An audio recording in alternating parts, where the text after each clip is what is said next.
Welcome back, everyone. To continue this morning's sessions, let's proceed to the next panel discussion on impacts of trade agreement and policy to food sovereignty in ASEAN, to be co-organized by grants, focused on the Global South and alternative agriculture networks. This panel is moderated by Joseph Puruganan. May I invite Joseph on the screen, please?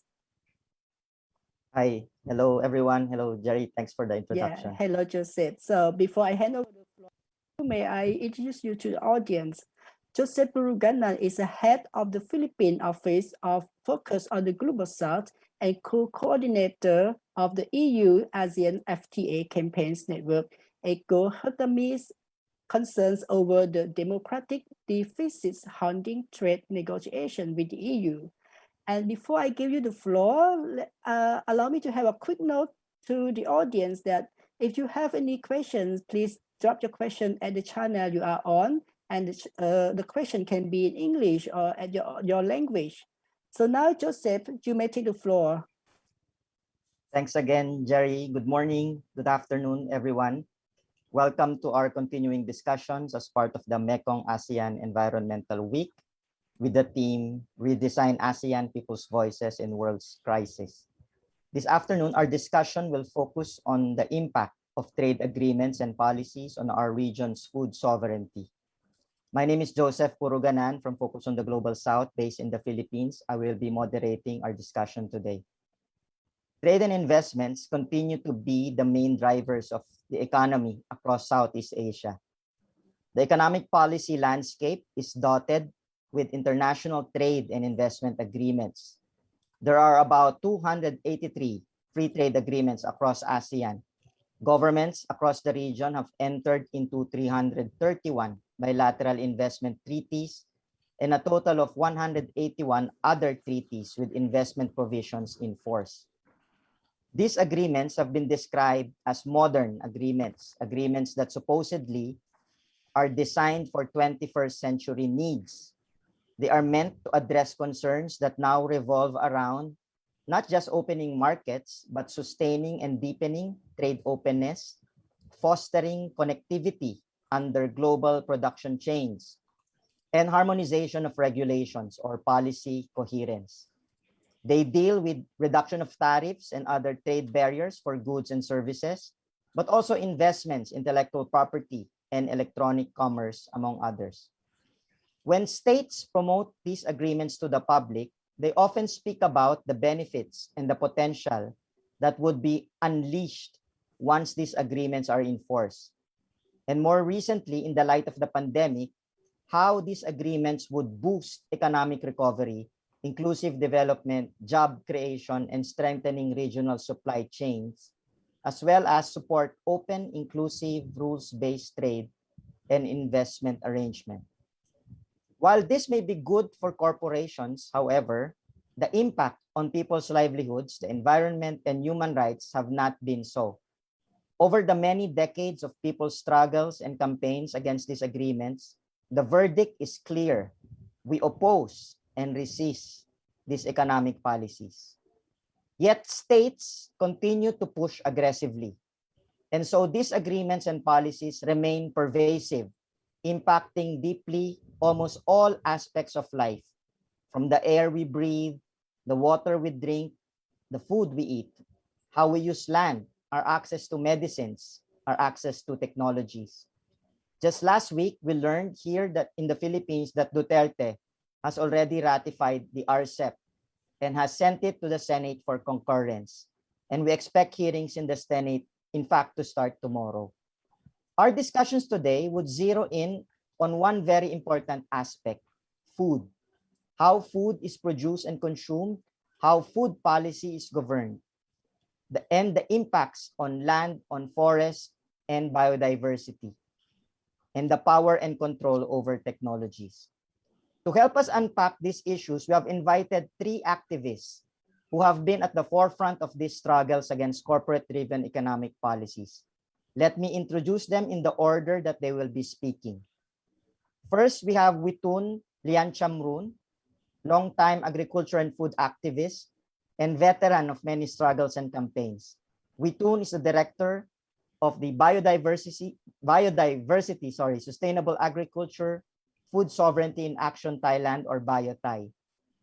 Witoon will be sharing about the fight against the CPTPP and the privatization of seeds in Thailand. After Witoon, we will hear from my colleague, Ross Sokunthy. Ms. Sokunthy is a Cambodia focal person for Focus on the Global South, an activist think tank since 2015. Ms. Ross wrote and contributed to produce a number of articles and co-author of publications such as The Reality of National Economic Backbone, Where Do These Materials Go?, The Struggle for Labor Justice, Impact of COVID-19 Crisis on Small-Scale Farmers in Cambodia, Impact of COVID-19 Crisis on Students in Cambodia, Women Worker in Cambodia under the COVID pandemic, Culture of Impunity in Cambodia, 20 Years, No Justice, and Creative Forms of Resistance. She will be sharing her insights, critical insights on the broader issue of economic cooperation and diplomatic relations between Cambodia and China. After Kunti, we will hear from Arieska Kurniawati, who will be speaking on FTA and Omnibus Law and its impact to women across women's access to agrarian resources in Indonesia. Ari is a national program coordinator of Solidaritas Perempuan, or Women's Solidarity for Human Rights, SP, a feminist organization based in Jakarta, Indonesia. In SP, Ari plays an active role in strengthening and mobilizing grassroots women and influencing women's rights agenda, particularly in the context of trade agreements and corporate capture. She is passionate to bring the voices of grassroots women. Ari is also organizing committee of women interrogating trade and corporate hegemony program of APWLD and part of bilaterals.org collective. We have requested short presentations from our speakers. They would have around 15 minutes each. After all three of our panel members have spoken, we would then open the floor for comments and questions. So let me now call on Witoon. Witoon, you have the floor, please. Thank you very much, Joseph. So I've been speaking about the story of the mobilization of Thai people against CPTPP and the privatization of seed in Thailand. So I would like to share my screen right now.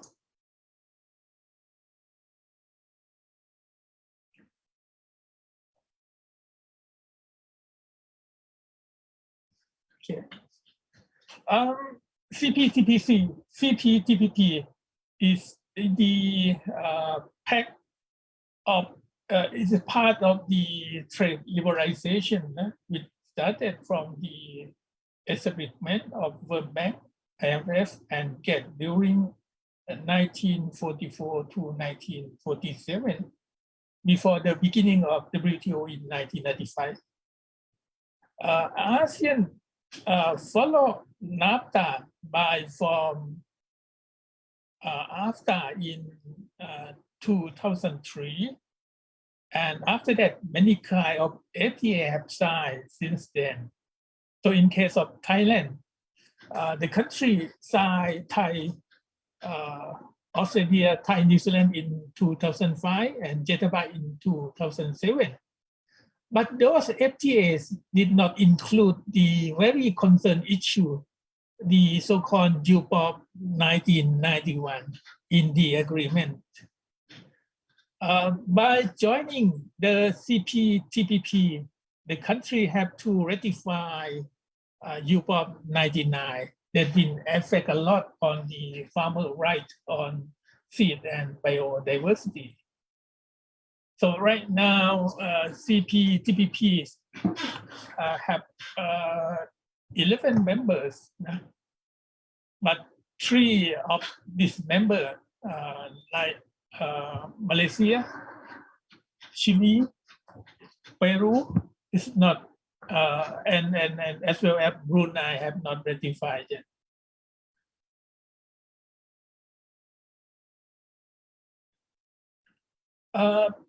The difference of the CPTPP from the other FTA that I have told earlier is about the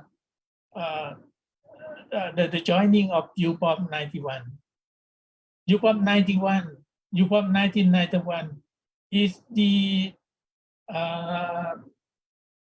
international agreement that related to intellectual property right on seed.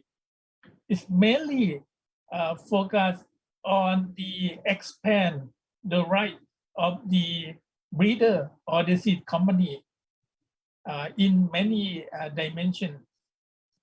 One of the very concerned issue is about the affect the safe to seed of the farmers and communities. It is easy if you look at on the what is the company need.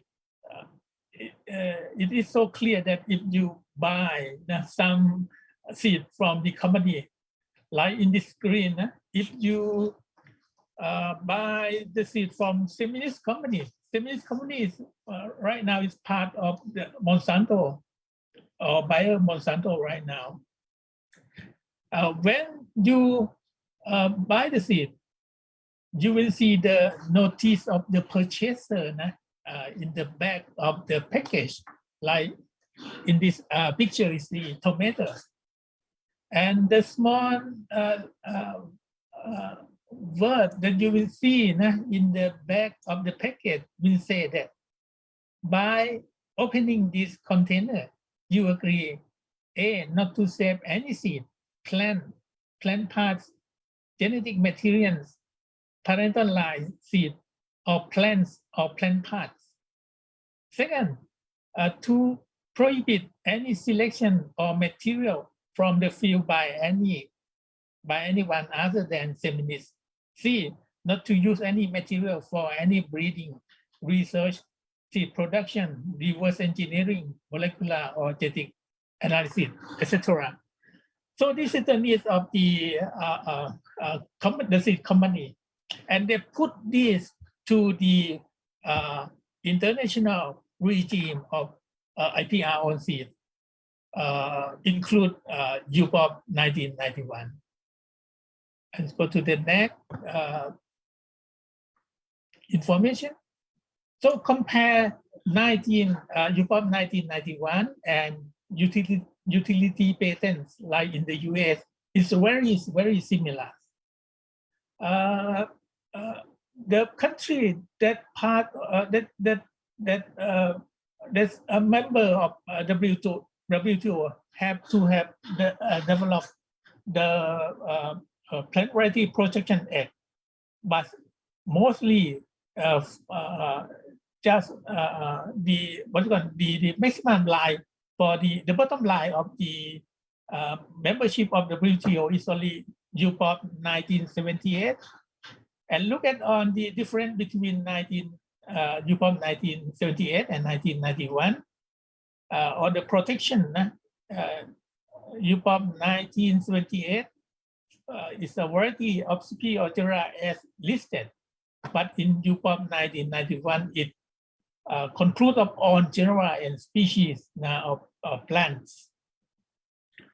On the seed saving, UPOP 78, they said that farmer can save their seed, but in 1991, the right of the farmer to save their seeds is optional. It means that it depends on the country to set up the scope of the right of the farmers. They say like this, but in reality, UPOP have set up the guideline to identify which kind of right of the farmer that can save the seeds. So it is very funny. If you look at details, you see that most of the option that they say is not allowed farmers to use the seeds for the next generation. I will go this in details. But this kind of the expanding of the right of the seed company or the breeder that they said, it impact a lot of many countries, such as even in Japan. The big country and have a big company like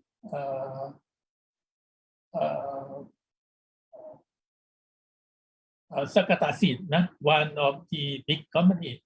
But even in Japan, a farmer and consumer is not pleased with this kind of implementation. So last year, in the picture, in the left hand is left hand. You can see the extract, the very famous extract, Go Shibasuki, one of the most well-known extract in Japan.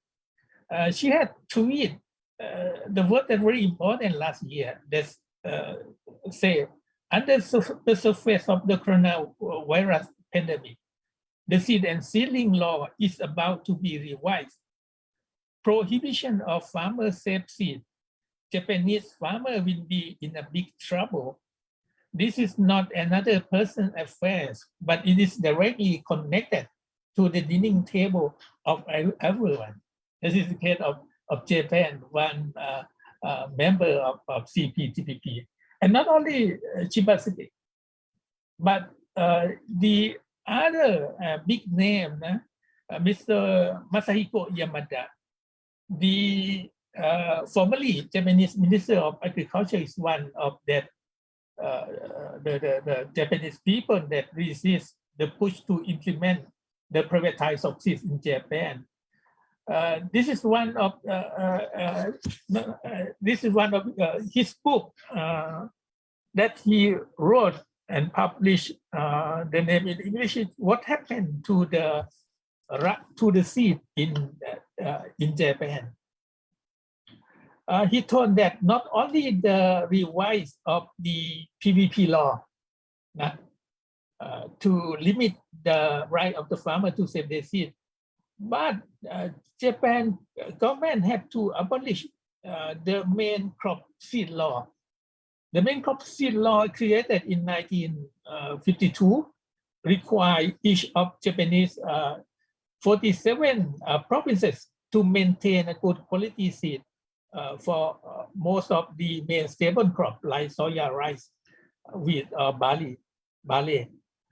But by joining CPTPP, Japan had to abolish that seed law. That's very important for the research and development for the food security in Japan.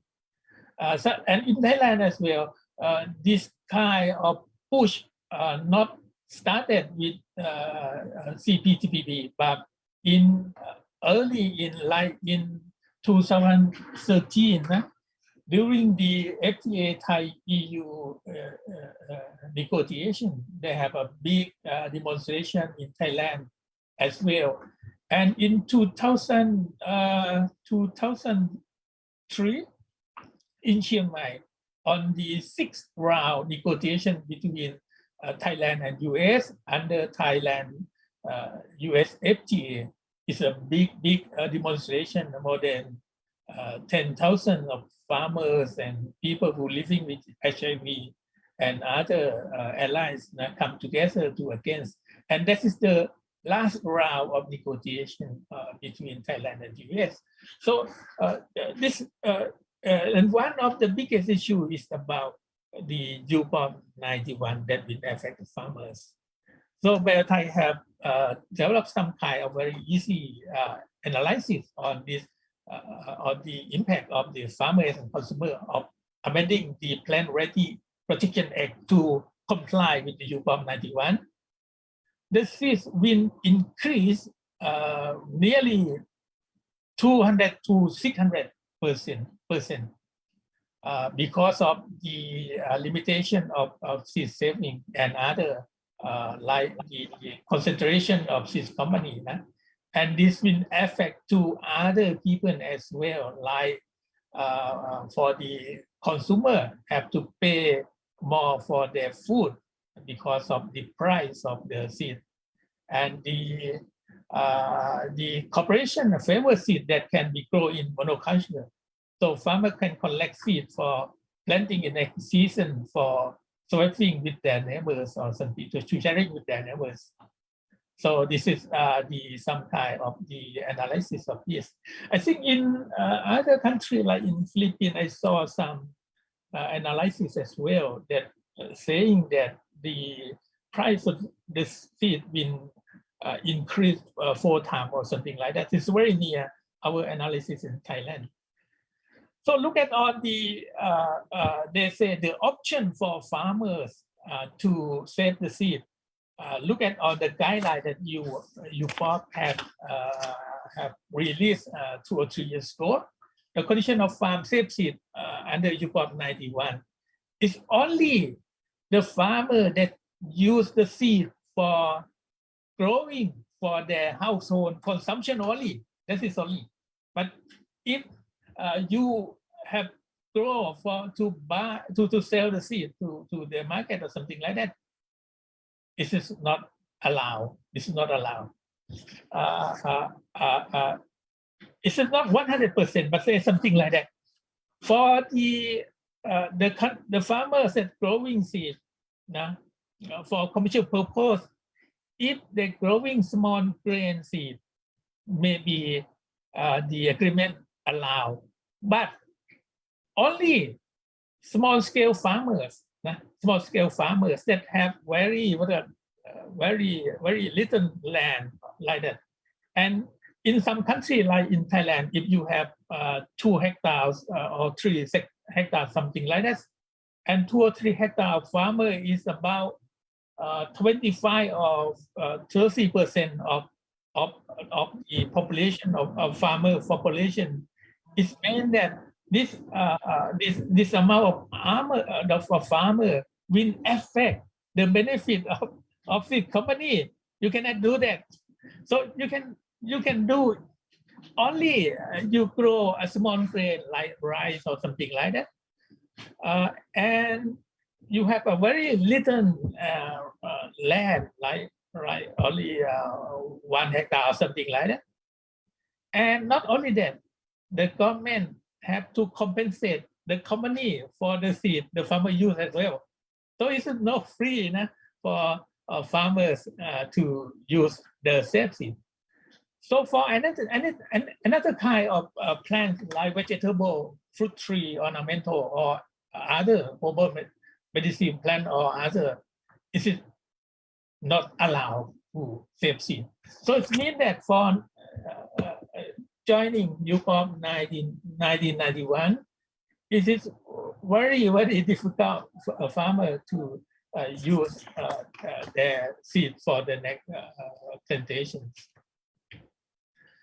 And after the government tried to push this last year, in the beginning of last year, by Dr. Somkit Jatusipitak, the Vice Prime Minister of Thailand, and take care on the trade, international trade negotiations in April. There have a big move of many people in Thailand. Look at on this picture. We have the former Minister of Public Health. That's against it. We have the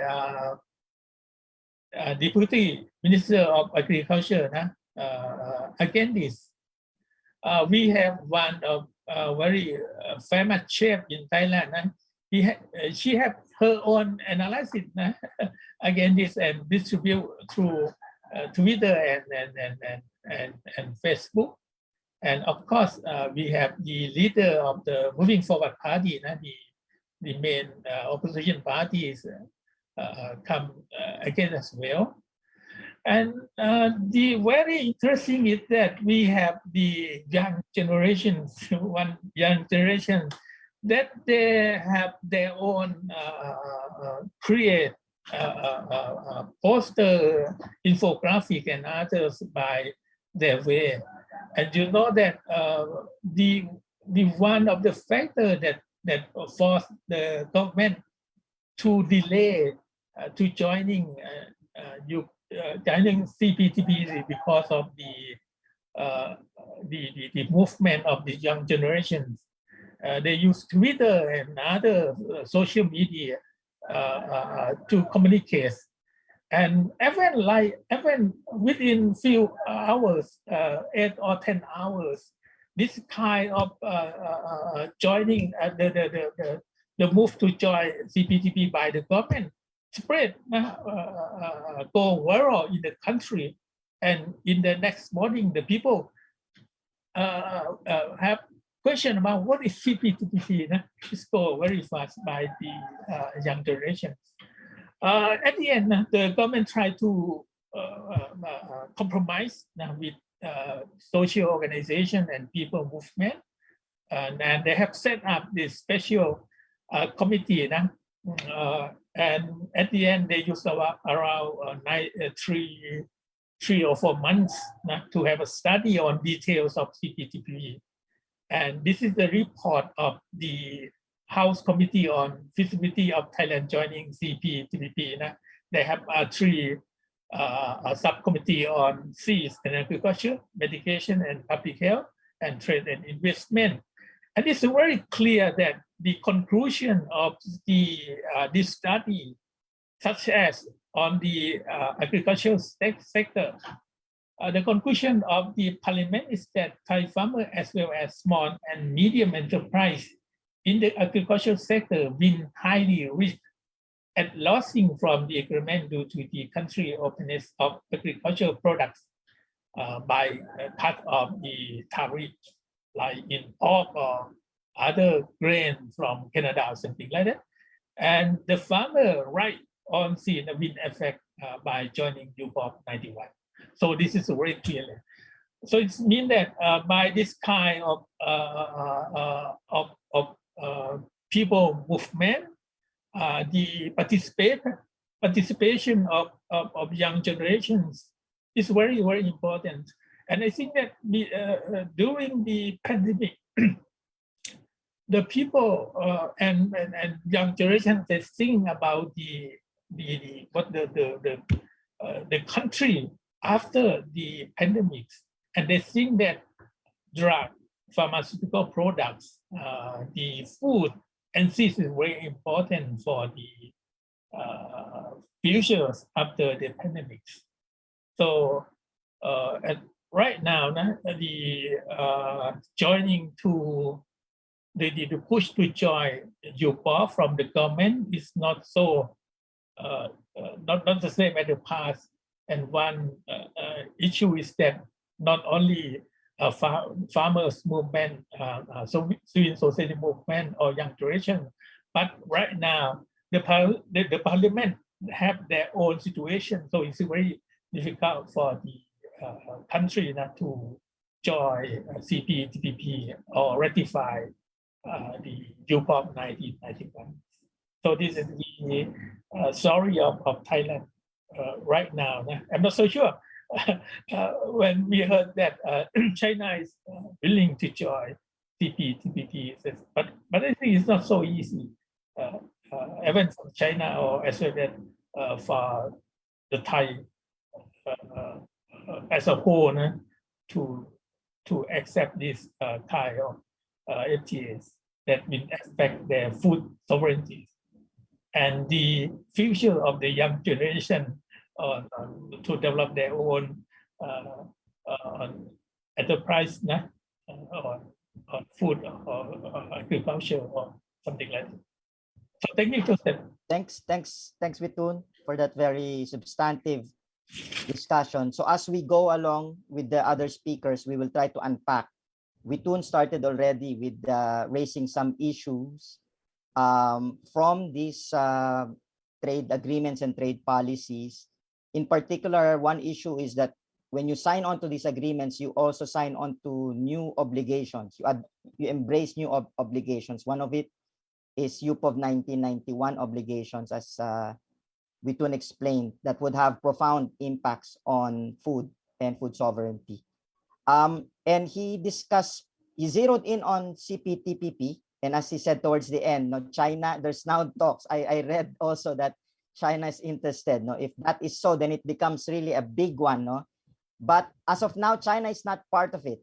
So let me segue to our next speaker, to Kunti, to discuss and maybe give us a glimpse of the economic policies of China and how they impact the food sovereignty in our region. Kunti, you have the floor, please.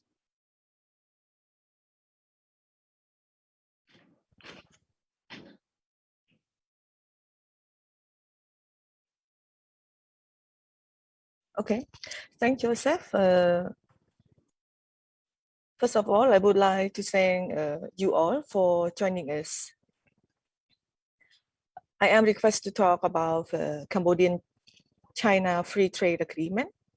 But yes, please accept my apologies that I will provide more content of Cambodian-China economic and diplomatic cooperation.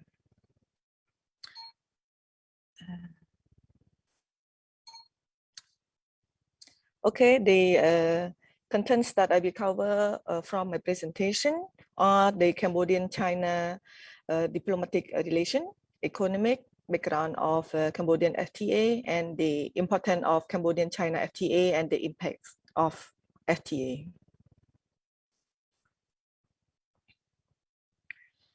Cambodia and China have developed a strong political relation, and Cambodia and China have been known as the solid ironclad friendship, has started in the 13th century.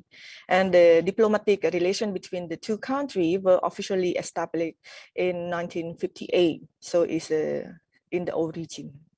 There are the regular high-level exchange between the two countries. And Cambodia also respect one China policy and non-interference.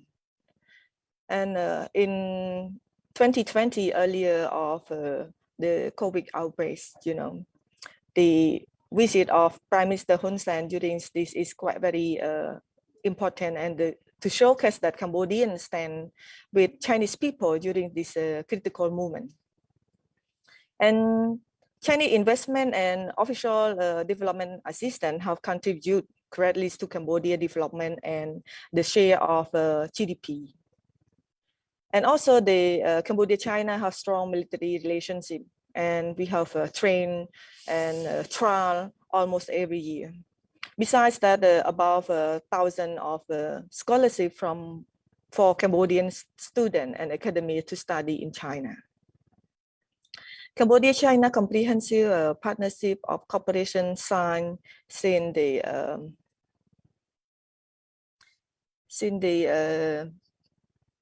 2006 and have been upgraded for the strategic partner in 2010, and later on is called the Action Plan 2019, and then to 2013 on building Cambodian-China community of shared future, and this was signed in 2019.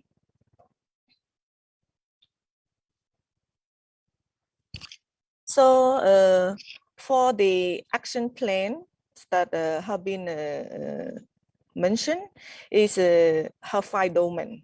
You know, it's politics, security, economic, people-to-people relation, and multilateral cooperation. And Cambodia have fully and actively engaged with this action plan.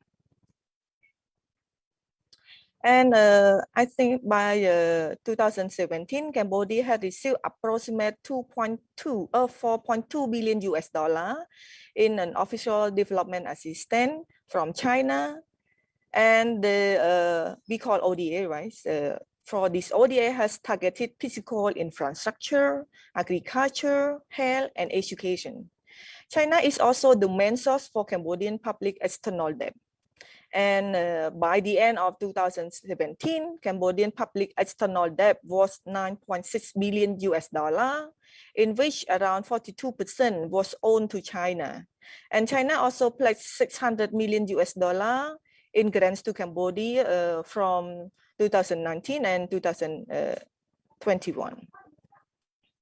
So Belt and Road Initiative yes, in fact, that is the economic development opportunity generated from the initial initiative or believes that it's very good, and tremendous. So as of December 2017, more than 200 kilometers of road and then 7 large bridge and a new container terminal at Phnom Penh autonomous port were constructed with the support from China. And the new international airport in Siem Reap, the Rasako International Airport in Koh Kong Province, and an international airport in Kandal Province. So the total amount is nearly $1 billion in approved airport project for developed in Cambodia. And besides that, for the BOIs, the Phnom Penh and Sihanouk Expressway project with the proposal expenditure is $2 billion and have been constructed by the state of China Communication Construction Company. And besides that, the Sihanouk Special Economic Zone plans to have 300 factory by 2020. And in addition, is also the energy sector is more than $7.5 billion in power plant and about $4 billion in coal power plant have been invested.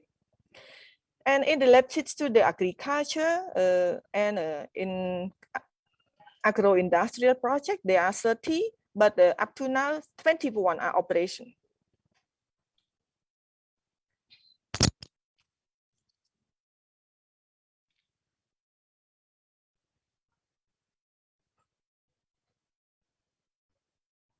Talking about foreign direct investment from China, I think it has been approved by the Council for Development of Cambodia in the period of 1994 and to 2019.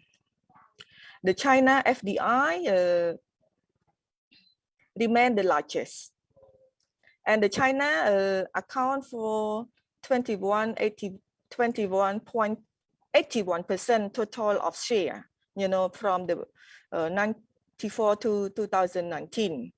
And the earlier year of the country opened up, excuse me, I'm just put like this. China FDI was the source of extensive investment in the field of infrastructure, energy, resource development, rubber, tourists. And in 2019, investment approved recorded $9.4 billion among which China invested to $2.75 billion. And Chinese investment domain the textile and clothing industry.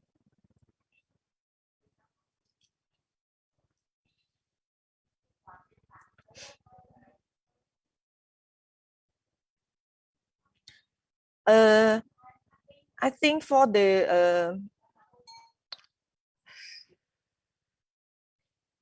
next slide, yeah. I want to share with you that there are top major projects that loaned by China. That those projects are related to construction, rehabilitation, and extension of road, national disaster management, multiple purpose dam development, rural grid extension, and construction of Mekong River Bridge. And you can see the number from numbers to $100 million of each project. So for this,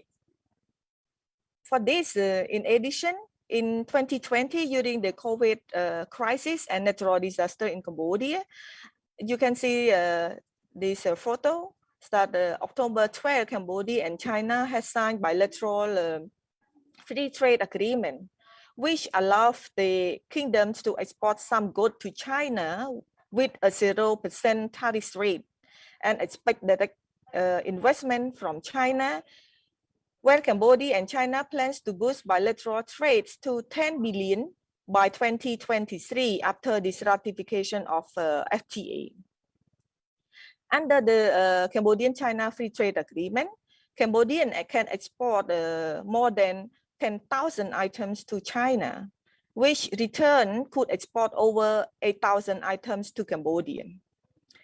In this FTA, we are not sure it is a new generation FTAs that include in the investment clause and conflict resettlement or still the old FTA. You can see this photo that China is quite very big of how to say grant and donor partner that support Cambodia during the crisis. Up to now, Cambodia has become the most vaccinated in the world, and the government committed to vaccinate around 14 million people, amounts 16 million total population by nearly the end of 2021. And in this September, Cambodia also begin to vaccinate children aged from 6 to 12.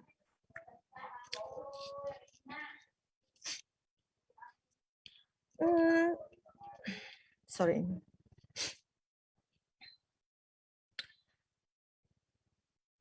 In what I want to say,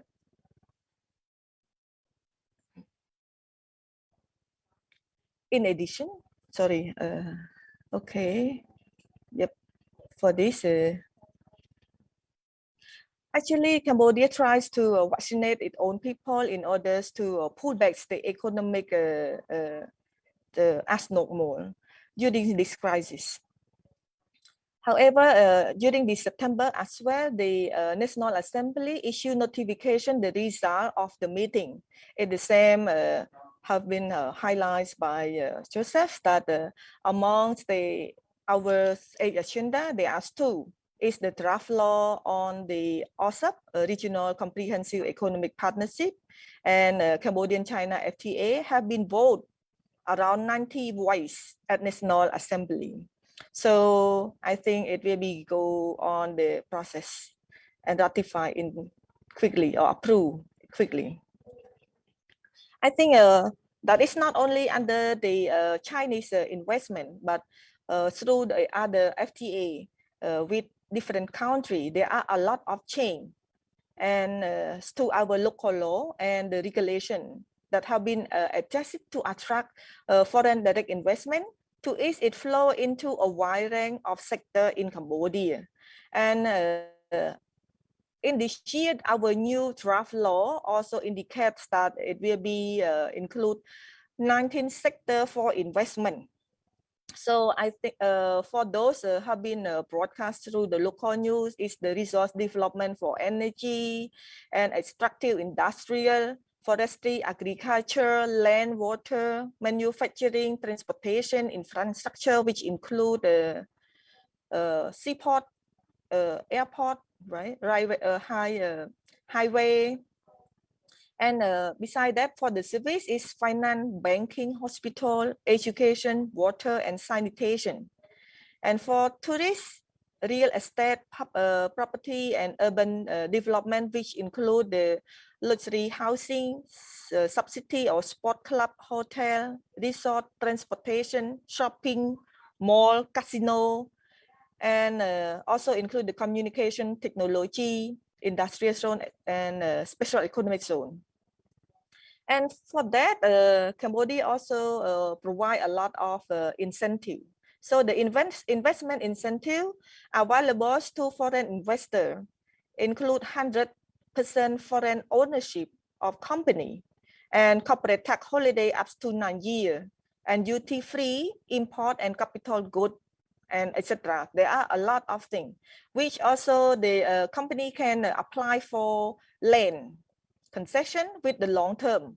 And before, Cambodia also allowed for 90 years, but because of the controversial and demand from the local, and then it have been changed and list down only 50 years with the low rate.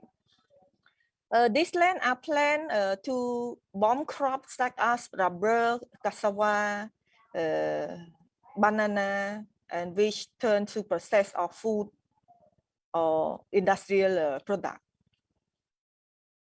I also want to share with you that is the coastal area, and Cambodia have 3 coastal area is Kampot, Sihanouk, and Kokong. This one, it have been changing the image and feature. So you can see this such a picture.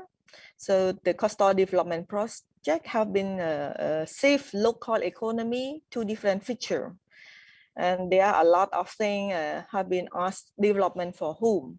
So in the beginning, I also mentioned about the Kandal province, airport have been approved. So for the local company who are cooperate with the loan, it names OCIC, and they have been well known the conglomerate overseas China, Cambodia. However, even though there are a lot of planned project development, but the hundreds of community people are come together to fight and then for their land right and also to demand for the proper solution. So this is also exists and happened in this year about this project. Besides that, this is the world-class airport that I also mentioned earlier about the development projects in Koskong, another coastal area. It did see you, so you can see the image. And besides that, we are also well known during this crisis, but Cambodia also able to export banana and with a good price.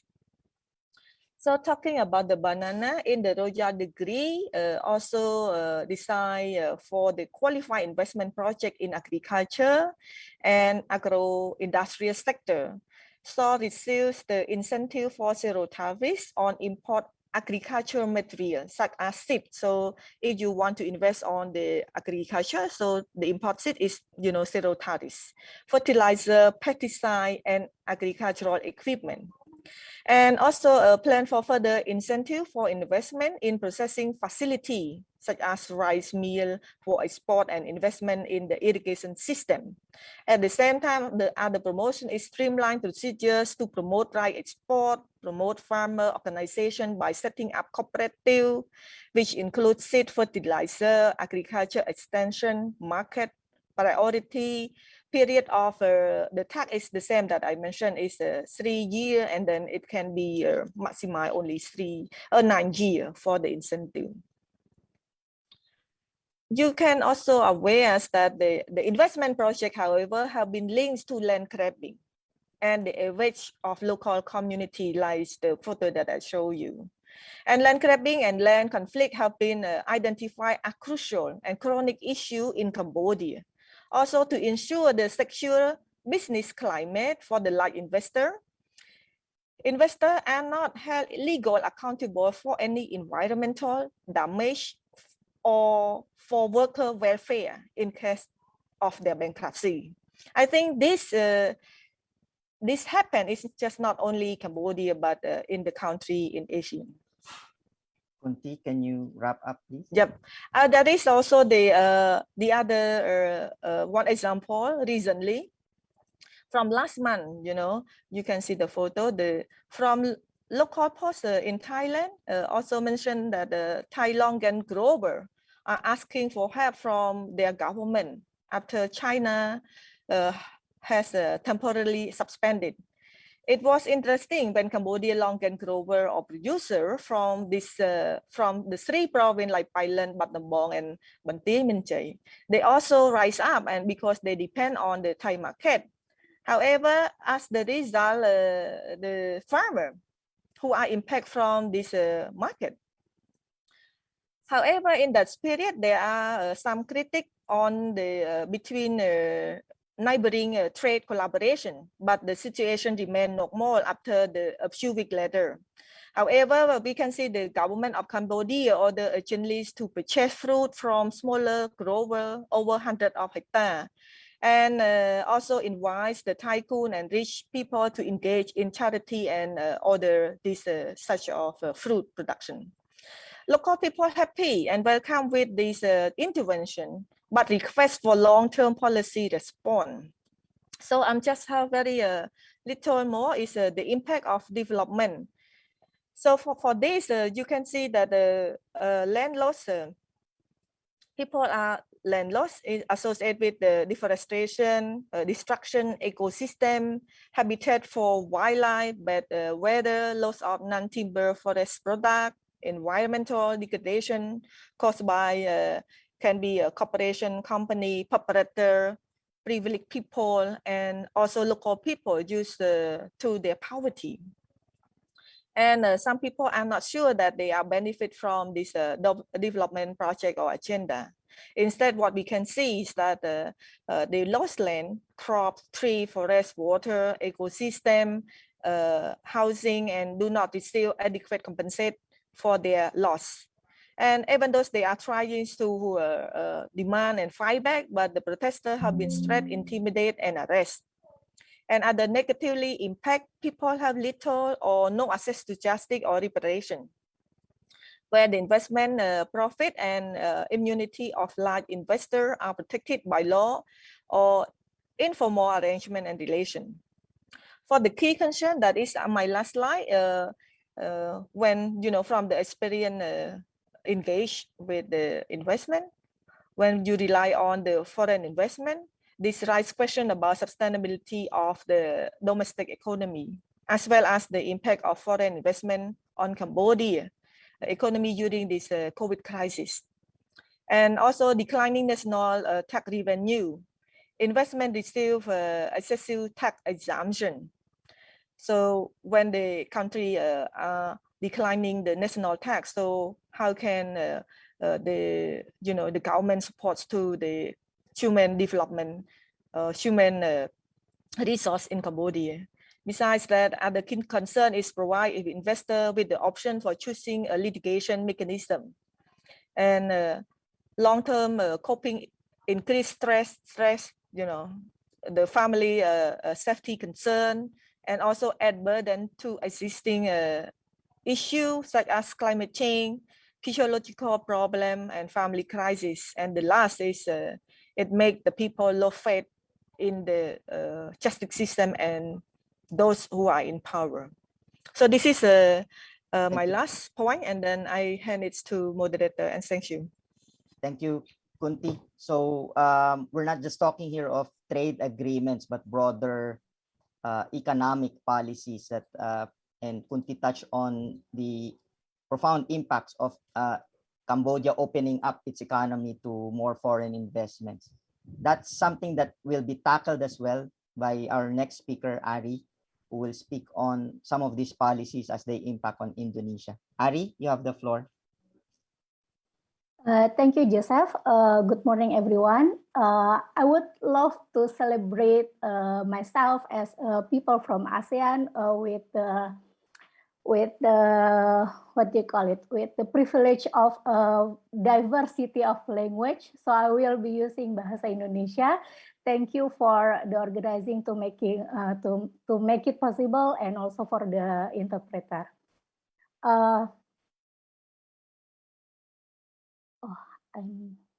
Should I share my presentation by myself?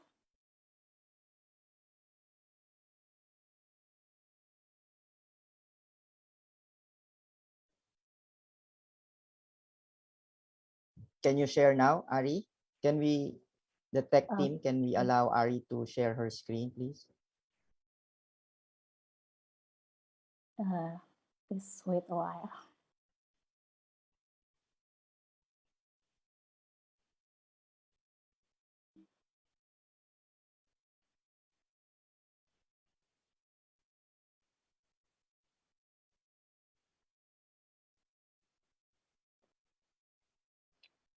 Ya, saya akan berbagi tentang bagaimana pengaruh. I'm going to share about the influence of the FTA towards the national regulations. For example, Omnibus Law, Job Creation Law, and how the impacts are profound, experienced by the women, especially in relations with the agrarian resources in Indonesia context.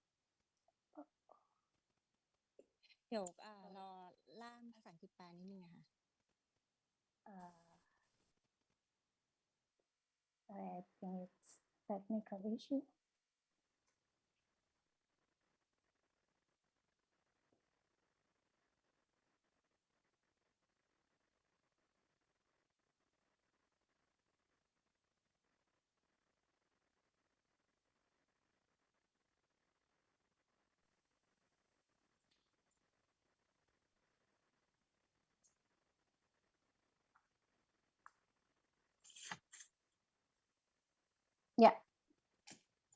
Okay.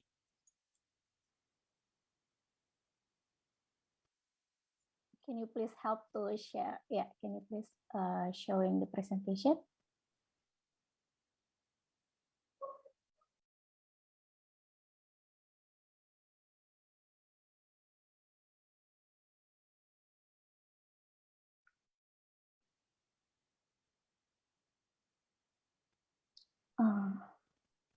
ห็นไหมคะเห็นสไลด์ไหม Otherwise, I can. Okay. Jadi kutukan Well, terhadap penderitaan the rakyat curse itu berlanjut of the Indonesian people suffering has been continued after the presidential elections in 2019. The elected president, who is now still ruling, President Jokowi, is expressing his speech by announcing Indonesia's development agenda for the next 5 years. And we have observed from what President Jokowi explained in his speech, the agenda of Indonesia's development are mainly focused only in 3 points. First, how to prioritize on investment and infrastructure development, which will be done through licensing, the easiness of licensing, and also policy regulations. And secondly, how the food crisis that have happened is the government reacted to this by giving more access towards foreign and also private sectors using the large scales. The large scales, or all of the perspective, are inherited from the colonial era. The larger scales are perceived as more productive, so that the people are given only the space as the worker, merely as the worker. And also, including in this sector is the seed and also chemical fertilizers industries. And other points regarding that visions, Indonesian development visions, is how the government would, as much as possible, ratify and sign any FTAs. There is one point that we call as the main actor, the World Bank. The World Bank has strongly recommended Indonesian government in or through its World Development Report that Indonesia is lacking in terms of its engagement in global supply chains. So there should be, according to World Bank, an approach to attract more investment to Indonesia. And President Jokowi stated his great willingness to ease the business process or the ease of doing business. But lately, recently, we heard from the news that the report on ease of doing business from World Bank has, in fact, caused frauds, or it's information that could be manufactured. But unfortunately, this report has been the directions, has been something that I use as reference to for their development directions. And secondly, it's very clear in the midterm regional development plan in 2024, Indonesian government has targeted to ratify some FTA or TPA and also FTA and also comprehensive economic partnership agreement. And in the short terms, Indonesia will catch up with the Philippines in terms of ratifying the RCEP. The process has been going on in our parliament, and also Indonesia, FTA, and so on and so forth. So the intentions of the government to 2021, there would be 20 in cumulative. From the visions that have been determined or designed by the government of Indonesia, there comes the ideas to formulate regulations to ease and to make everything effective, to ease the investment coming for the infrastructure development, to accommodate the provisions in FTAs, in FTAs, and how to make it easy for corporate activities in relations, of course, with food sectors. Despite even though the title is the job creation law, but in fact, in reality, the reality is different from the name of the law itself. It has been signed and ratified and legalized without the consent of the people or without the consent of the laborers.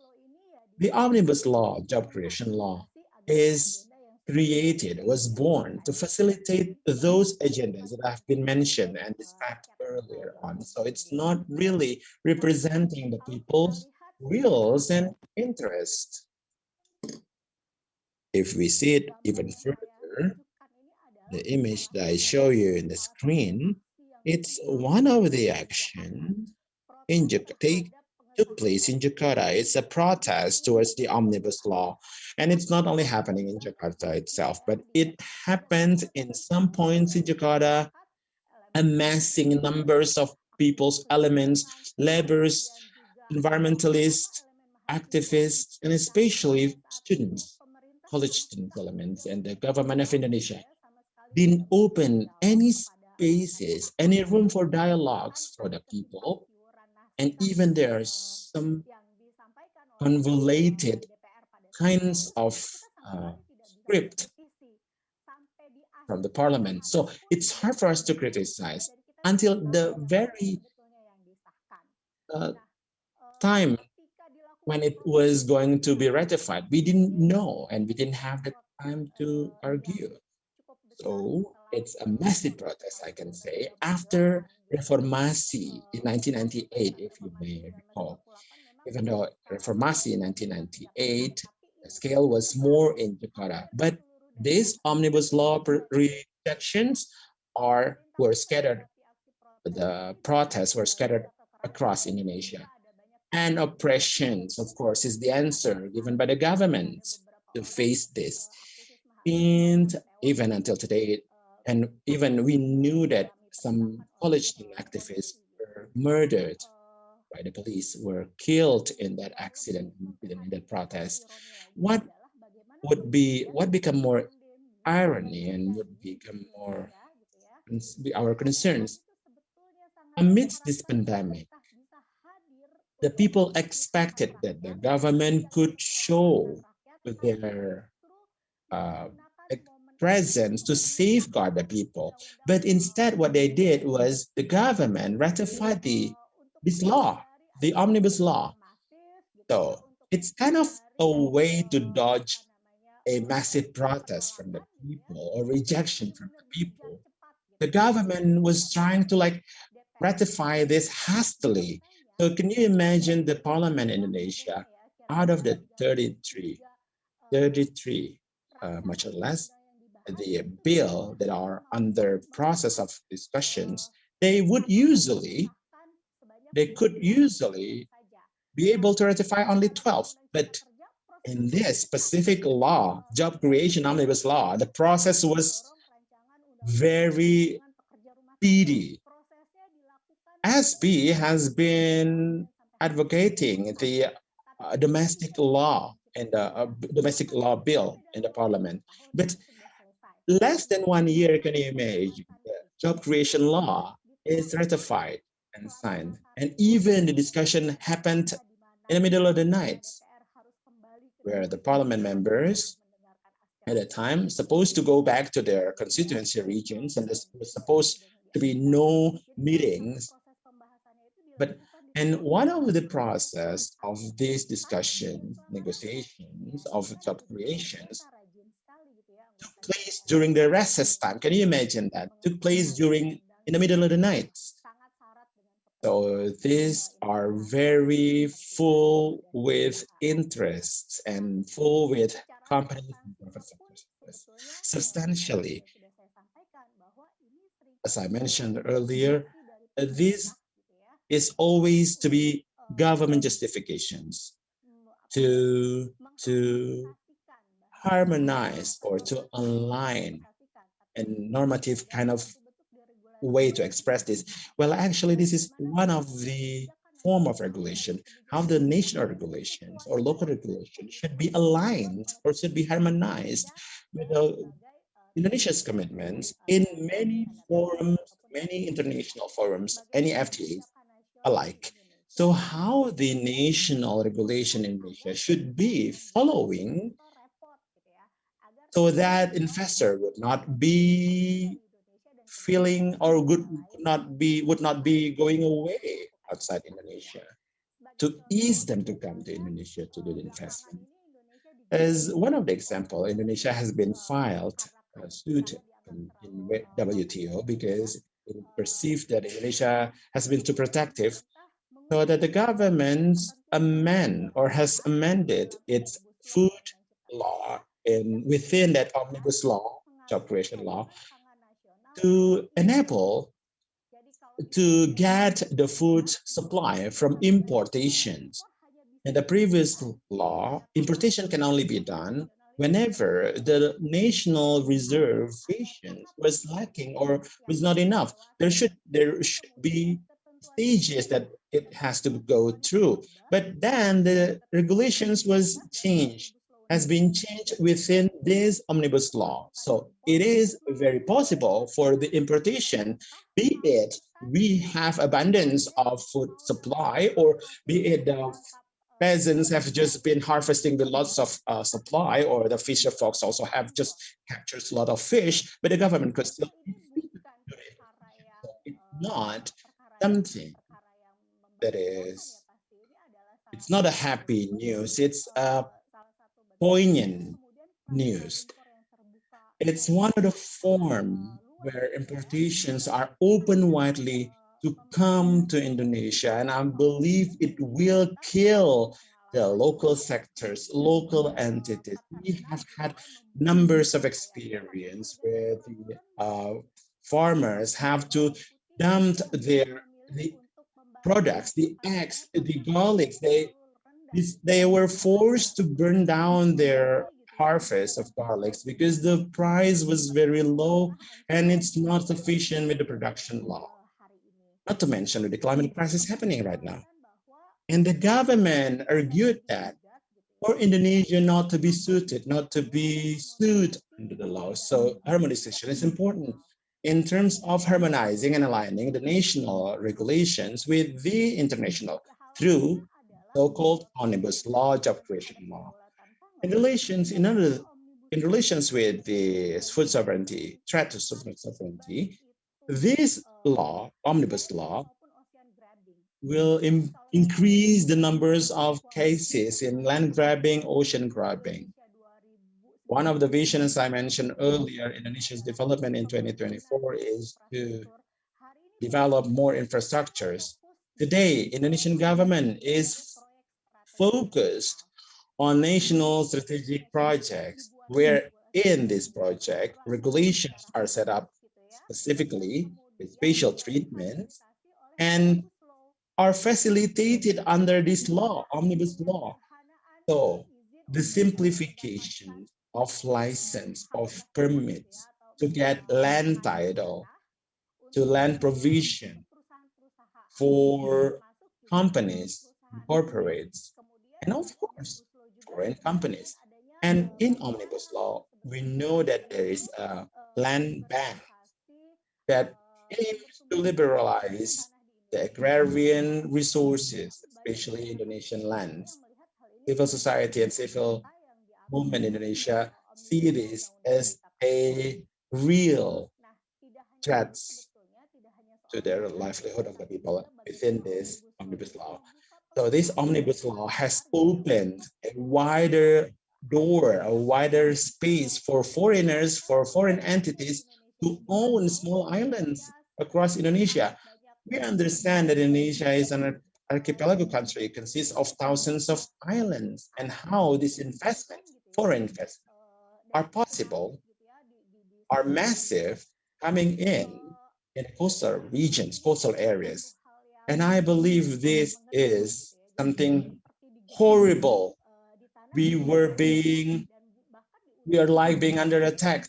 Land, sea, and air, 30-60 degree. And if we talk about the NDC, about climate change, it has been manifested only in the climate change funded projects. It's not really answering the root cause of the problems that happens in the context. The easy licensing, the ease of doing business is also covering that the Omnibus Law and Job Creation Law has simplified and has indirectly eliminated the assessment towards the environmental impact and social impacts. Why I said it is this law is easing everything. It used to be long time ago, all the process coming to Indonesia, the Asia should come, the environmental and social impact assessment and also strategic study.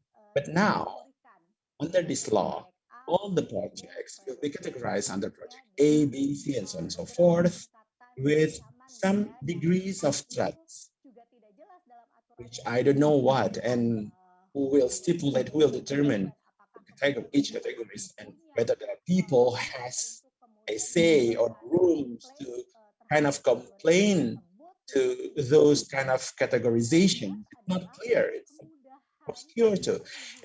But what is clear, the easiness of licensing, easiness of doing business. There are so many sectors want to do their development projects. Can you wrap up, Ari? Sorry. Untuk melakukan kajian lingkungan hidup. As long as they do the strategic study after the documents formulated and the documents submitted afterwards, the project can just start. So there are so many projects in Indonesia are already on the process, and it turns out those projects happen to be not useful for the people, the society, and there is no compensations towards the people who are impacted by the project's activity. And other interventions,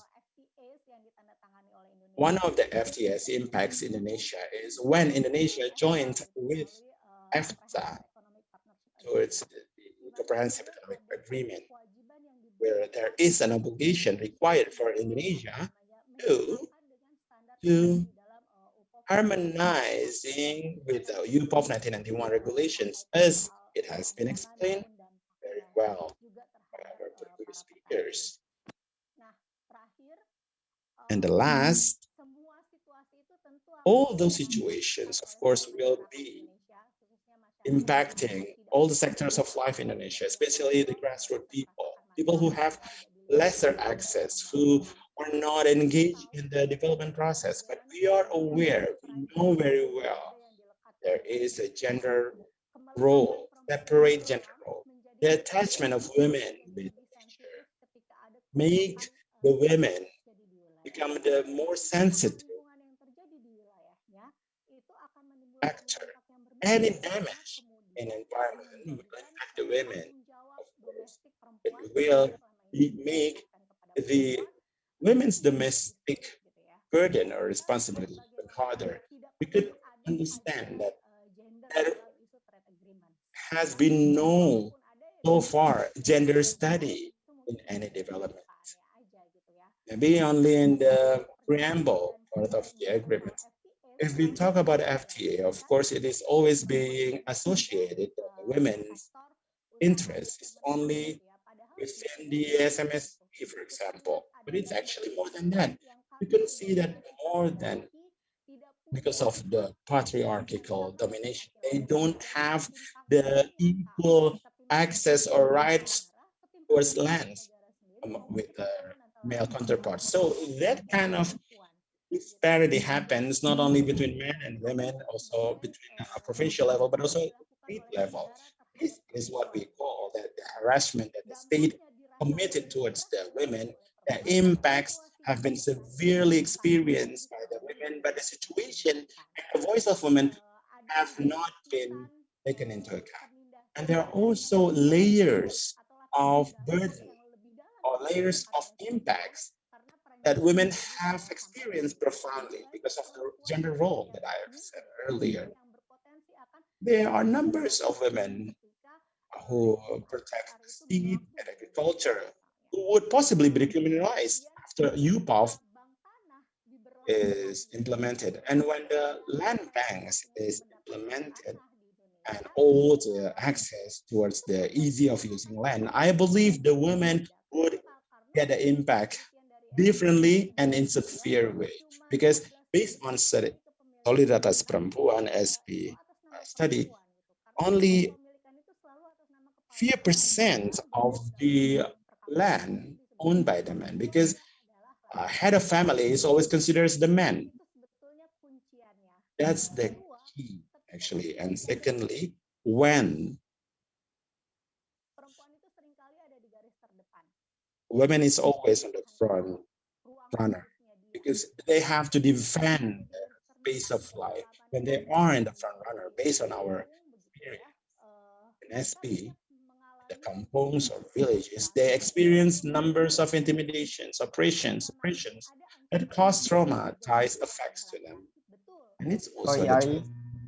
too, This is of very course, important, yes. but we have run out of time. Sorry. Okay. Thank you. Thank you, Ari. Sorry for cutting you. I gave Ari a few more minutes because I think that that particular last section on impact on women is very important to highlight. But thank you again to all our speakers, and I apologize for being strict on the time because we also want to have a discussion with some of the participants here. And so we open the floor now for any questions.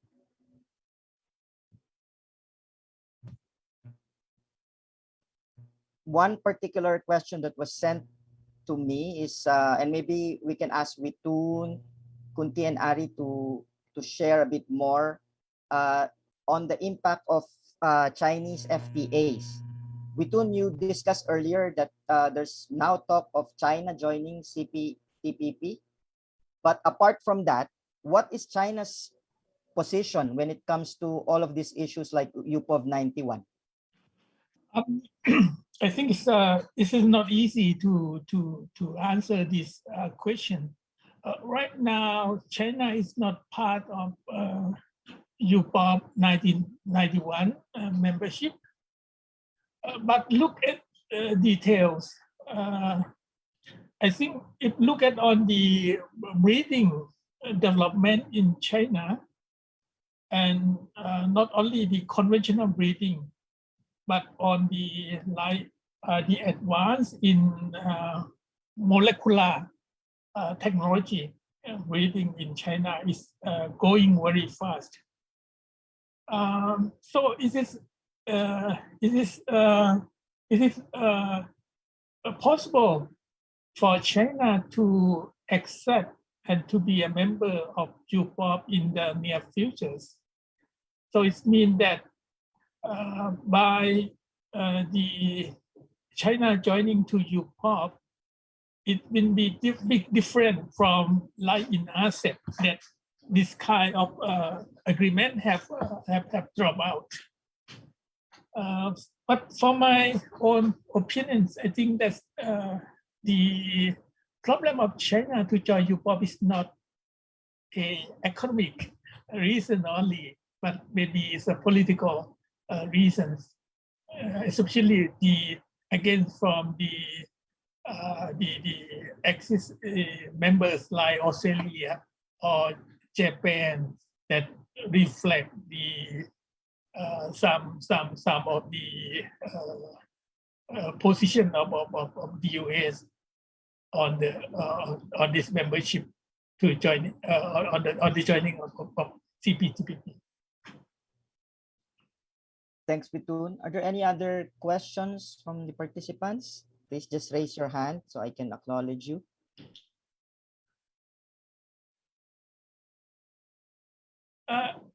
Yes, Witoon. Just maybe I add some information. Yes, please.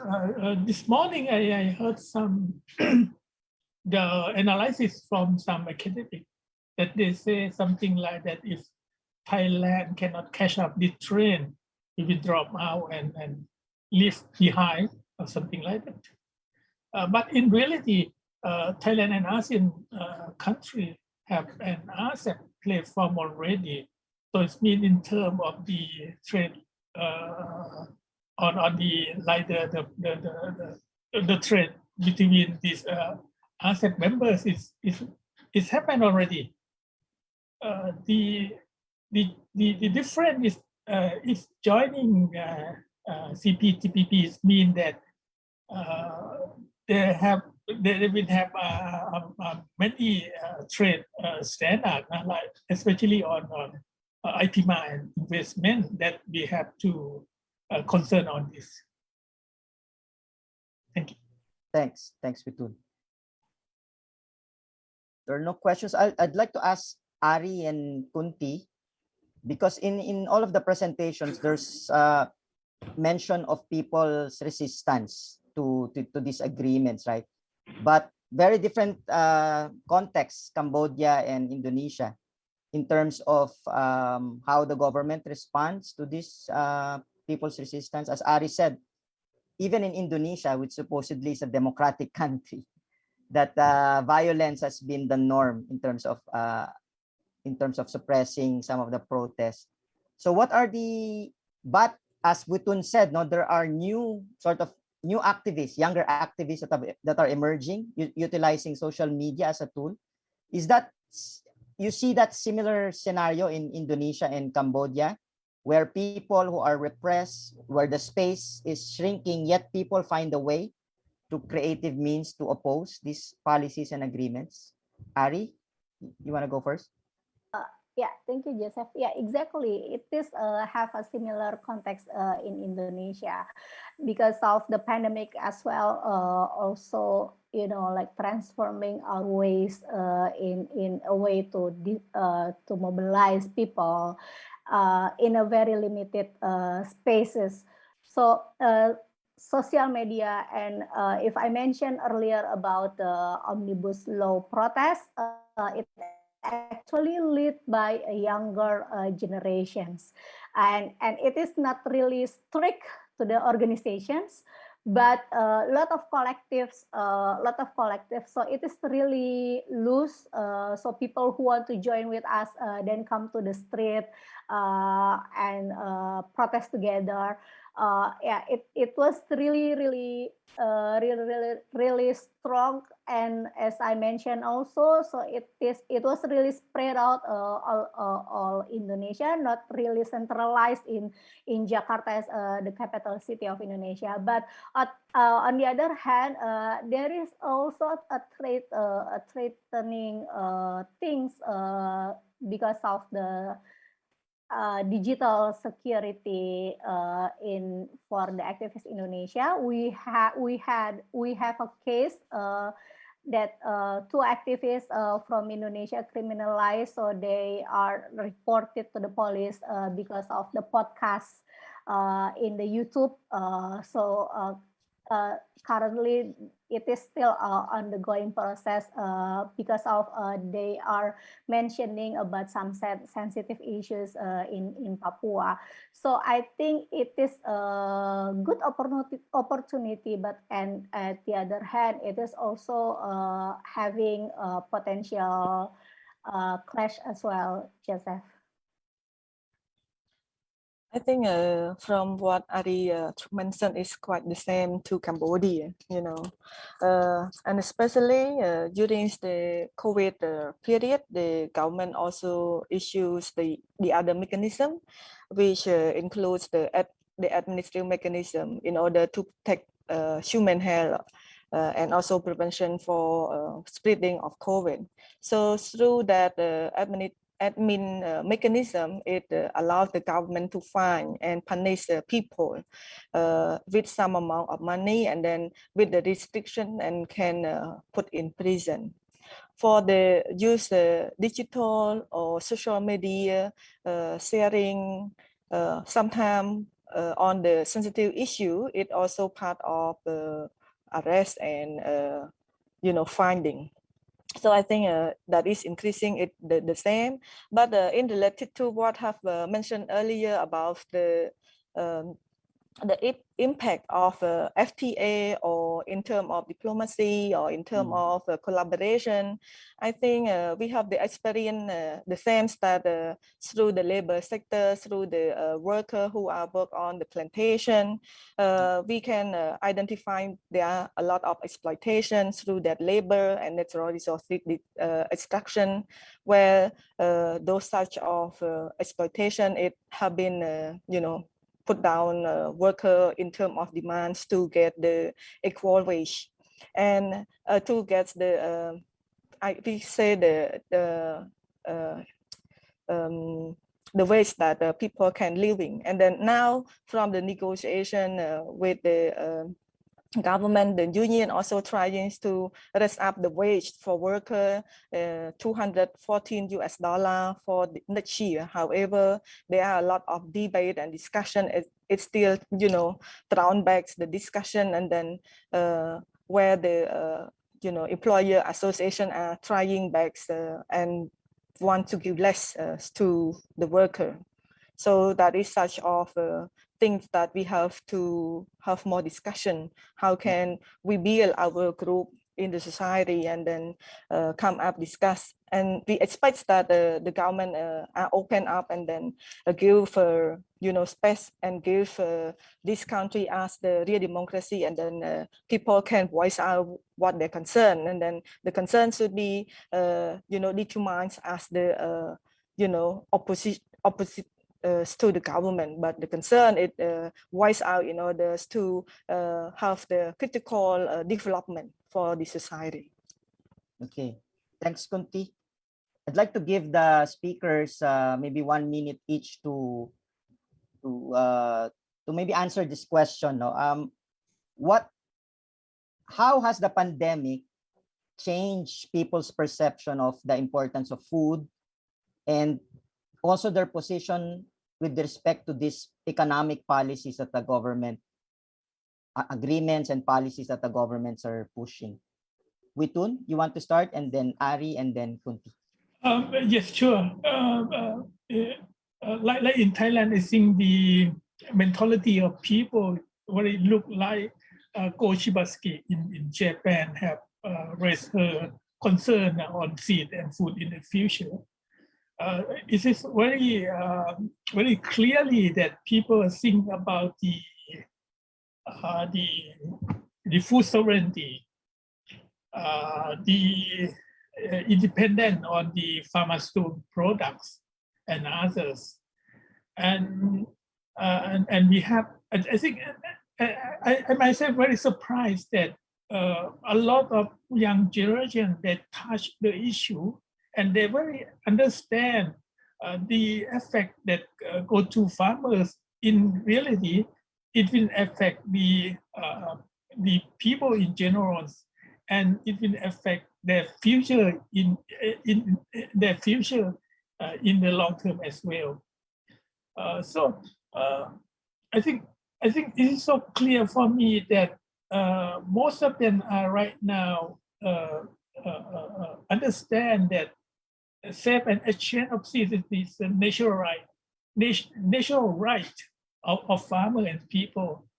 And if this mechanism is prohibited by UPOP, seed adaptation for climate change, the seed of land that's suitable for the ecology, or like such as for organic farming, certain effect. So this is not good for their futures. Thank you very much, Witoon. Ari? Yes, I think the effect can be various for the government and for the lawmakers. For instance, they will do like business as usual. They will not go back to the farmers, to the peasant, to the fisher folks, and others. Meanwhile, in the grassroots level, we actually found out some initiatives built by the people. So we know that people help people is really becoming a popular hashtag in Indonesia. So when a collective group building like what you call it, like a public space to provide food for the other, it really an initiative, and how to connect between the agriculture communities to the fisheries communities. It was really great at the grassroots level, but I think it is also an opportunity to bring those concerns into the more critical of people to the economic policies that you already mentioned about. So it is a challenge, and I think it is our agenda together. Thank you. Yeah. Thank you. Okay, for me, talking about food is very important during this epidemic. People need healthy food, and especially when you get sick, when you are protected from the COVID transmission, so you need healthy food, you need nutrition. So from that experience, learnings that depending on the external market during this, not just only this period, but for a long period already, that is impacts to our lives. You know, when it turned down the economic, when the we cannot export because of the close of other country border. So it impact a lot to our life. It impact a lot to our local food system. And at the same time, when we can grow, but we cannot export, you know, and then we are not owners to that product because we are corporate, or we are binding with the contract farming. So it's quite very critical points to rethinking, and we have to rediscuss that how can we make our people or small scale farmers to work on or to maintain the local food system in order to make sure our food sovereignty are in our people's hand, and especially government policy should be promoted to the local small scale farmer and producer, because from this experience it needed everybody to sit down and discuss how can we help each other. Thank you, Kunti. So again, very big thanks to all our speakers, Witoon, Ari, and Kunti, for sharing their expertise with us this afternoon. From the presentations, let me just try to synthesize some key points. No, first, we've seen that this is a very long-drawn struggle against this economic policy of liberalization. So we're not just talking here of the last 10 years, but dating back decades. No, when these policies have been pushed. In 1995, the WTO was established, and then the succeeding bilateral and regional FTAs. We also discussed that these agreements are part of a broader economic and diplomatic relations that encompass economic, political, and security dimensions. The purpose of the Mekong-ASEAN Environmental Week is to discuss how we redesign ASEAN policies. If we zero in on economic policies in ASEAN, particularly food policies, what is the design that is existing now? The design that is existing now is export-driven, focus on engagement with global value chains. It's corporate agenda supported by international institutions like the World Bank. The direction of policy is more liberalization, ease of doing business, rather than stronger regulations to address negative impacts on communities and environment. It is a policy that is without people's consent and no transparency. And it is policies that are being pushed despite opposition and resistance from peoples. And governments have responded, unfortunately, with violence to the opposition of the people. So the big challenge of redesigning, it's a very big challenge. How do we transform this broken system? But the good thing is that we're not starting from zero, because we have many years of resistance and people opposing this policy. So we can start, as Kunti said, the rethinking from these people's resistance, from the opposition to these policies. We can be inspired by younger generation who oppose these agreements, using social media to communicate their views and raising critical issues that pressure on governments. We can also use this opportunity that the pandemic has given us to raise awareness on what Kunti said, no, our essential products and services. So we realize what is essential: food, is essential. And we can, from there, develop solidarity among different communities. I like what Ari said, no, people helping people, connecting communities in the time of the pandemic. So these are important lessons for us, and I hope that the discussions this afternoon were fruitful and would help us sustain these continuing struggles for food sovereignty, for people's sovereignty. So again, on behalf of the organizers, I thank everyone for joining this discussion. Back to you, Jerry. Thank you very much, Joseph, Thank you. for your great moderation, and also thank you to our three panelists from this session to share a great experience as well. So for now, we will have another and 1 hour lunch break, and please be right back at 2 p.m. Bangkok, Thailand time. Enjoy your lunch. Okay, thank you. Thank you, Joseph, Jerry, Bye-bye. everybody. Yes, Thank goodbye. you. Goodbye, Thanks. everyone. Safe everyone. Bye. Yep, Bye. bye-bye. Take care.